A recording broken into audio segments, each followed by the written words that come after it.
Hello, welcome to another Dominion 6 Mod Nation Showcase. Today we're taking a look at Late Age Sssla, the Blood of the Earth. Yet again, this is a nation very loosely based on the Sakra race from Master of Orion 3, where the Lizardmen Sakra have degenerated into these semi-amphibious beings with flipper-like limbs and very short tails. First, let's check out our starting side, the Earth Wound. It produces 3 Earth Gems per turn and 2 Blood Slaves. If I had to describe this nation in general, it's all about blood and earth. Well, it's in the name. When I was making it, I wanted to make a cave nation, and I thought, do I know any interesting cave races? And I remembered the Sakra from Master of Orion. So this was the first nation of the cycle. The Middle Age and Early Age came next, and the offshoots in the Late Age came in further down the line. The troops. Sakra Militia. As you can see, these are the degenerate Sakra. They do not have any armor, their protection is poorer than the purple Lizardman Sakra. Only 4, not 5. They are slow in combat, their basic combat speed is 10. And they basically suck. But they have poor amphibian, cold-blooded, and dark vision 100. Sakra Light Spearman has a shield, but still no armor. And not much else, to be honest. Sakra Heavy Spearman has plate armor, which is good for late age. Well, it's good in general. So they have protection 19, but their skills still are very basic. So they cost a lot of resources, and they can survive some hits. Sakra Light Crossbowman has a short sword and a crossbow, so we have replaced the Sakra Archers with Sakra Crossbowmen. This is the late age after all. Normal Sakra Crossbowman has a plate armor and an iron cap, in case you need to protect your crossbowmen against other crossbowmen. The Sakra Miner has a pickaxe that deals a lot of damage, plate armor, and siege bonus 5. Cave Fighter also has plate armor and a broadsword, and quite high attack skills. And in coastal provinces you can recruit ancestor hunters, even further degenerated Sakra, who are fully amphibious. They are sacred, they have amphibian, cold-blooded, dark vision 100. They do not have any armor, but they have a shield and meteorite trident. And the capital only sacred is the Ill Earth Warrior, who has an Ill Earth armor. That's very protective, and it's not metal, so it won't rust underwater. Has a shield and Ill Earth Spear that deals magic damage. It's sacred, has regeneration 15, for amphibian, cold-blooded, and dark vision 100. Also, they have encumbrance 0, they do not fatigue naturally. The commanders, the Sakra Scout is just a scout, there's not much to talk about here.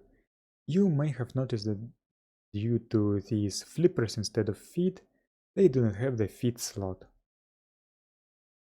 Sakra commander is the normal commander with leadership 50, nothing special. The Sakra priest is a holy one priest. The Earth Blessed is a good commander with leadership 100, Earth Magic 1, and a guaranteed Earth Blood random And regeneration 15. Sacred for amphibian, cold-blooded, dark vision, and encumbrance 0. Yeah, they are half earth elementals or something like that. The Flesh Warper has blood 2, nature 2, 40% chance to get another level of earth or blood magic. They also have supply bonus and adept crossbreeder 5 in addition to all the other stuff. Crystal Grafter, that's something new. These ones have Earth 2 Astral 1, a guaranteed Earth Astral random and a 50% Earth Astral random, so they're actually quite powerful mages, especially for late age. In addition to all the normal Sakra stuff, they have Forge bonus 1. By the way, all the degenerate Sakra have basic encumbrance 4, not 3, so they tire out easily. Ill Earth Initiate is a Earth 2 Blood 2 Holy 1 mage with a guaranteed Earth Blood random and a 40% Earth Blood random. Now that's nuts. That is very strong.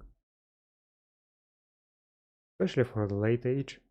But they do cost 3 recruitment points and they cost a lot of gold. The capital only slow to recruit mage is the Ill Earth Priest. Earth 2 Blood 3, Holy 2, guaranteed Earth Blood random and a 20% Earth Blood random. And you can also recruit an Ancestor Slayer in non-fort coastal provinces, who is an Water 2 Holy 1 mage with full amphibian capabilities. That's it for the recruitables, and we have some interesting spells here, so let's load the showcase version and take a look at them. First, in Blood 3 you get the Bind Earth Demon spell. That's a Blood 2 Earth 2 spell. For 5 slaves you summon 1 Earth Demon. In Blood 7 you get Earth Demon Horde. That's a Blood 4 Earth 2 spell. For 13 slaves you summon 5 plus Earth Demons. And that's the Earth Demon in question. Has a Stone Club, Gore, Fire resistant, cold resistant, poison resistant, need not eat, stealthy 50 because it can pretend to be a rock. Demon, dark vision 100 and fire explosion on death. This is based on a D&D monster with the same name. In Blood 4 you get the Open Earth Wound spell.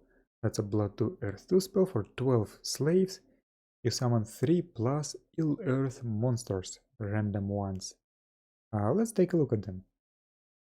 The Ill Earth Gargoyle has claw attacks, has all the gargoyle stuff. Painted Sentinel, that's the Middle Age Agartha Sentinel with some blood, very edgy. The Bloodstone Ooze, that's actually a monster from Might and Magic 7. Has amphibian, physical resistances, poison resistance, magic being, inanimate, need not eat, mindless, blind and affliction resistant 99. So they are very difficult to harm. Son of Pedosian. It's a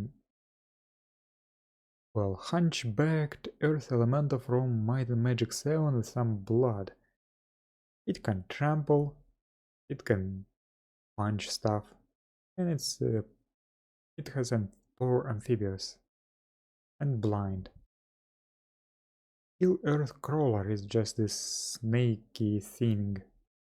Has a crystal blade attack that deals slash and armor piercing magic damage. Ill Earth Beast is a cave drake, corrupted with Ill Earth. Has a bite attack, but not much else. Very high protection. And Ill Earth Walker is this thing from the flag of the Isle of Man, with a crystal blade attack that rolls around and stabs stuff. In Alteration 2 you get the Crystal Grafting spell. That's an Earth 1 Astral 1 spell. For 8 gems you summon 4 plus crystal blades. These are these Sakra warriors who had their hands replaced with crystal blades. So they have 2 crystal blade attacks that deal armor piercing, slashing, magic damage. And their attack and defense skills are quite high, but they have no armor. In Construction 5 you can cast Construct Ill Earth Spider. That's an Earth 2 Blood 2 spell for 7 gems, not slaves. You construct 1 Ill Earth Spider. It is a grotesque contraption with 2 Crystal Blade attacks, Amphibian, Fire Resistant, Cold Resistant, Poison Resistant, Magic Being, Inanimate, Need Not Eat, Trample, Mindless, Dark Vision 100. And finally, in Blood 6, you can cast Call Ill Earth Worm. That's a Blood 4 Earth 2 spell for 25 slaves. You summon 1 Ill Earth Worm. That's not a normal summon, that's a remote attack summon. And it immediately defects after the attack is concluded. So the idea was to create something like Nidus Worm from StarCraft. So there's a huge Ill Earth Worm that doesn't attack by itself, it just burrows to a remote province, bursts out, and starts spawning Ill Earth monsters. All these, I think 2 or 3 per turn, just spits them out all the time. It has regeneration, amphibious, fire resistant, cold resistant, poison resistant, need not eat, blind, unteleportable, affliction resistance. So it's actually relatively easy to kill, but it can deal with moderately protected provinces by itself. And in the late game you can summon multiple of them at once. That's very fun, but actually making it work took some time. It's very janky with this temporary starting item with a unique spell that can only be used by the worm. It's weird, but it works. Unfortunately, we do not have any national pretenders, but we still have a decent pretender roster. And that's it. That's a late age Sssla for you. Actually quite like this nation, but I think it may be a little bit too strong, but I don't know, I haven't received any complaints about it. We also have 2 offshoot nations from Sssla in the late age that I will also talk about. So thank you for watching, I will see you next time.